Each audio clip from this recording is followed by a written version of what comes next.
Tay, bike po yan ah. Anino po yan? Di ba anak, umihiling ka ng ganito. Kaya gumawa na ako ng paraan para mabigay sa'yo. Para sa akin po ba yan, Tay? Oo anak, Maraming salamat po, Tay. The best po talaga kayo. Tingnan mo yung bagong sapatos ko. Bigay ng tatay ko. Wow, ang ganda naman yan, Tos. Ote, panigurado. Mas lalo pa niyan akong gagaling sa pagbabasketball. Ah, wala po yan, Tay ah. Para kanino po yan?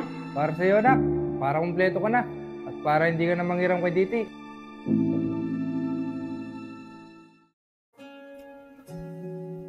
Pre, panigurado matutuwa na naman yung inaanak ko dyan.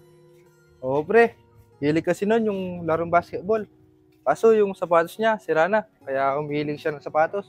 Kaya panigurado, matutuwa siya dito. Napakaswerte talaga ng inaanak ko sa'yo, no pre? Kahit magkano lang yung kinikita mo, binibigay mo pa rin yung gusto niya. Oo pre, mahal na mahal ko kasi yung anak kong yun eh. Oh, paano ba pre? Dito na ako. Sige pre.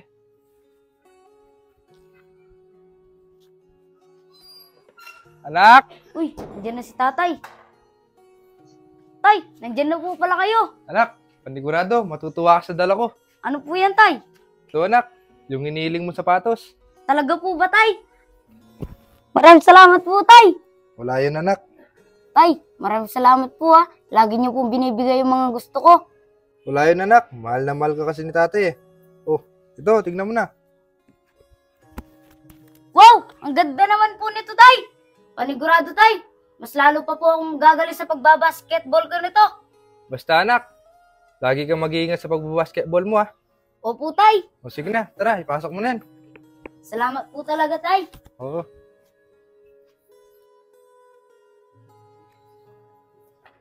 Diti! Ano yun, Tos? Tingnan mo yung bagong sapatos ko. Bigay ng tatay ko.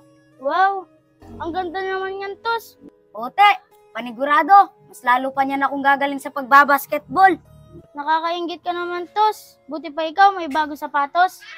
Lahat kasi nang inihiling ko, te, binibigay ni tatay. Napaka-spoiled mo talaga, no, Tos? Hindi naman, te. Sige na, pasok ko muna to.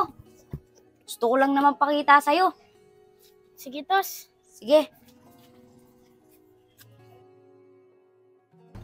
Ba pre, bola na naman yan ah.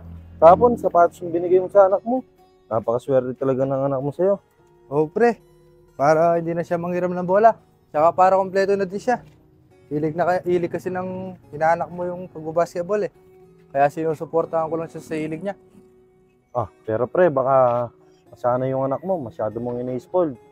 Baka dadalhin niya yan hanggang sa pagtanda niya. Baka kahit walang-wala ka na, hihiling pa yan. Pag di mo pa napagbigyan yan, panigurado magtatampo yan. Di naman siguro pre. Sige pre, ikaw bahala. Basta ako, pinapaalala ko lang sa'yo. O paano ba? Punta na ako dito. Sige pre.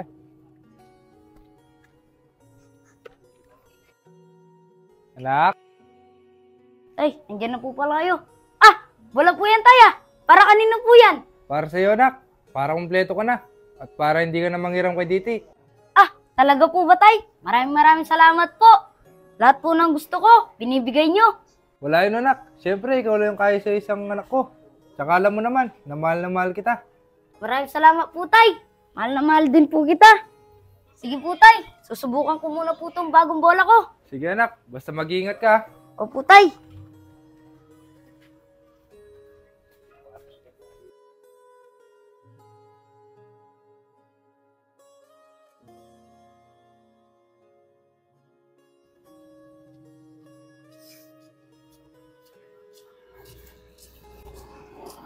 Uy, mukhang bago yan ah. Oo, Tos. Kabibili lang kahapon ni Papa. Ikaw, Tos, hindi ka pa bibili na ganito? Mabibili din ako ng ganyan, boy. Para di na ako maglakad. Sige, Tos. Hintayin ko yun sa'yo, Tos. Para mag-bike tayo, ah. Sige, boy. Dito na ako. Sige, Tos.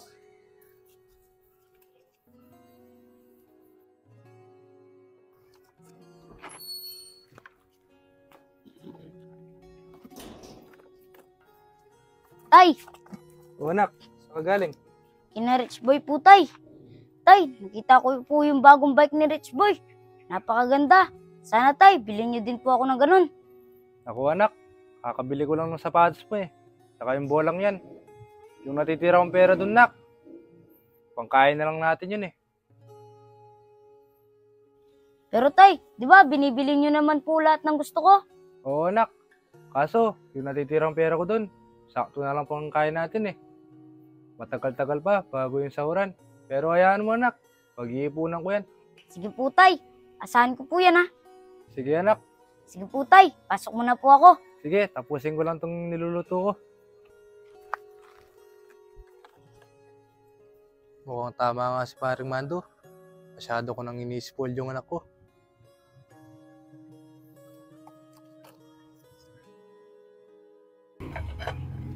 Pre, paabot nga ng martilyo. Ito pre oh. Ba pre, mukhang napapansin ko kanina ka pa matamlay ah. Oo pre, di ko kasi alam kung saan ako kukuha ng pera eh. Pumiling kasi ng bike yung inaanak mo. Yan na nga ba sinasabi ko sa'yo pre. Masyado mo kasing ini-spoil yung anak mo. Kaya yan, dapat lahat ng hiling niya ibigay mo. Kaya nga pre, di ko na alam kung saan ako kukuha ng pera nito. Pre, baka may extra ka dyan. Baka pwede mo akong pairamin. Sige pre, mamaya pag-uwi sa bahay. Para naman maibigay mo yung gusto ng anak mo. Sige pre, salamat. Ngayon, di ko naisipin kung saan ako kukuha ng pera. Salanan mo din kasi pre. Alam mo na ganito lang yung trabaho natin. Masyadong pang in-spoil yung anak mo. Mahal na mahal ko lang kasi yung anak ko pre. Kaya binibigay ko lahat ng hiling niya. Sige pre, ikaw bahala. Sige pre, tikpik ko muna yung mga gamit natin. Sige, tapusin ko lang din to para makauwi na tayo. Panigurado, matutuwa yung anak ko nito. Anak! Anak! Tay, nandiyan na po pala kayo. Anak, dito! Labas ka saglit. Wait lang po tay. Tay, bike po yan ah. Kanino po yan? Di ba anak, pumihiling ka ng ganito. Kaya gumawa na ako ng paraan para mabigay sa'yo. Para sa akin po ba yan tay? Oo anak, Maraming salamat po tay. The best po talaga kayo. wala yun anak. Pagpasensya mo na kung siya ko na lang. Kaya lang kasi yung nakaya ng budget ko eh. Okay lang po yun tay. At least may gagamitin na po ako. Hindi na po ako maglalakad. Nagustuhan mo ba anak? Opo tay, nagustuhan ko po. Sige na, pasok mo muna.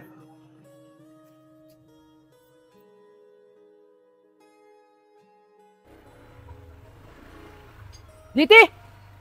Mukhang bago yan ah! Hindi naman, Tos. Second hand lang. Binili ko kahapon. Sana all, te. May motor na. Hayaan mo, te. Papabili din ako ng ganyan kay tatay. Aba, masaya yan, Tos ah. Para araw-araw tayo mag-stroll. Oo nga, te. Mukhang masaya nga yan. Sige na, Tos. Pasok ko na muna to. Kanina pa kasi ako wala eh. Sige, te. Pre, paano yan? Tapos na yung kontrata natin. Saan tayo mag-a-apply ng trabaho niyan? Hindi ko na nga din alam pre. Baka pag nag-apply tayo sa ibang kumpanya, baka wala nang tumanggap sa atin. Dahil matanda na tayo. Kaya nga pre, di pa naman tayo nakapag-ipon. Lalo na ikaw pre, saan ka kukuha ang pambili mo ng mga bagay na gusto ng anak mo? Lalo na yun, spoiled mo siya. Kaya nga pre, hindi ko nga din alam. Di mo pa kasi papagtrabahuin yung anak mo pre. Lalo na matanda ka na. Tsaka matanda na rin yung anak mo, kahit na niya yung trabaho. Alam mo naman yung inaanak mo pre. Walang alam na trabaho. Salanan mo din kasi naman yan pre. Dapat kasi, bata pa lang siya, pinakita mo kung ano talaga yung buhay nyo. Oh, paano ba? Alis na ako. Sige pre.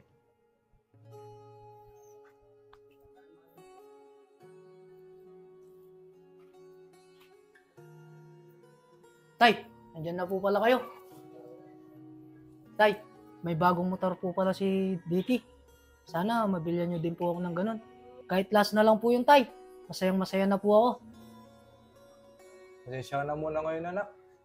Baka hindi ko muna mabili yung inihiling mo. Ano tay? Di nyo ako bibili?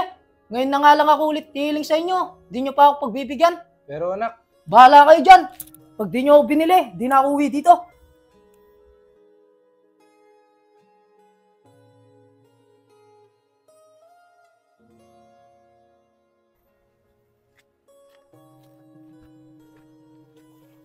Nong, ano po? Oh, ba't ganyan yung itsura mo? Mukhang bad trip ka. Anong nangyari sa'yo? Paano nung? Si tatay nakaka-bad trip. Oh, bakit? Anong nangyari sa inyo ng tatay mo? Paano nung? Ngayon na lang ako ulit hiling sa kanya. Hindi niya pa ako mapagbigyan. Bakit? Ano ba hinihiling mo sa kanya? Motor sana nung. Kasi yung kababata ko, may motor na. Napakahirap naman pala ng hiling mo sa tatay mo. Alam mo, dapat ikaw na yung umintindi sa tatay mo. Kasi alam mo naman, nasa edad na siya. Saka alam mo, Tos, nasa tamang edad ka na rin eh. Dapat ikaw na yung magtrabaho para sa kanya. Alam mo naman na medyo malakas-lakas pa siya. Ginagawa niya lahat para sa'yo. Ngayon, ito na siguro yung oras para ikaw naman yung makabawi sa kanya. Lalo na ngayon, tapos na yung kontrata namin sa pinapasukan namin. Di namin alam kung meron pang tatanggap sa amin dahil sa edad namin. Nung, hindi ko po alam na wala na po kayong trabaho ni tatay. Inuobliga ko pa naman si tatay. At hindi po biro yung inihiling ko sa kanya. At tama po kayo nung, na dapat ako na po yung nagtatrabaho para sa tatay ko. Yan, Tos, tama yan. Yan dapat yung itatak mo sa isip mo.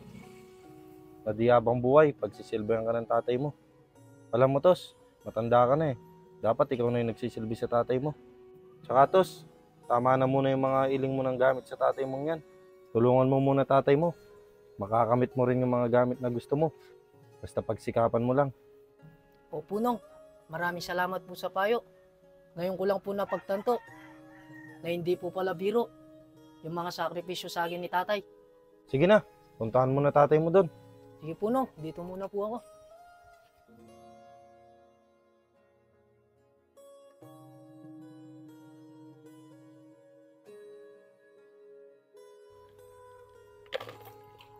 Tay, pasensya na po kayo kung masyado ako maluho. Nasanay lang po kasi ako nung bata ako. Tay, salamat din po sa lahat ng sakripisyo nyo sa akin. Dahil anak, ginagawa ko lang naman lahat yun. Dahil mahal na mahal kita. Tay, hayaan nyo pong bumawi ako sa'yo. Ako naman po yung magtatrabaho para sa'yo. Salamat anak. Ayaw man kitang papagtrabahuin. Kaso, di ko na din kaya. Tsaka baka wala nang tatanggap sa akin yan anak. Dahil matanda na si tatay. Hayaan mo tay, pag ako yung nagkatrabaho, ibibigay ko din po lahat ng gusto mo. Tulad ng ginawa mo sa akin nung bata ako. Maraming salamat anak ha. Mahal na mahal kita. Mahal na mahal din po kita tay.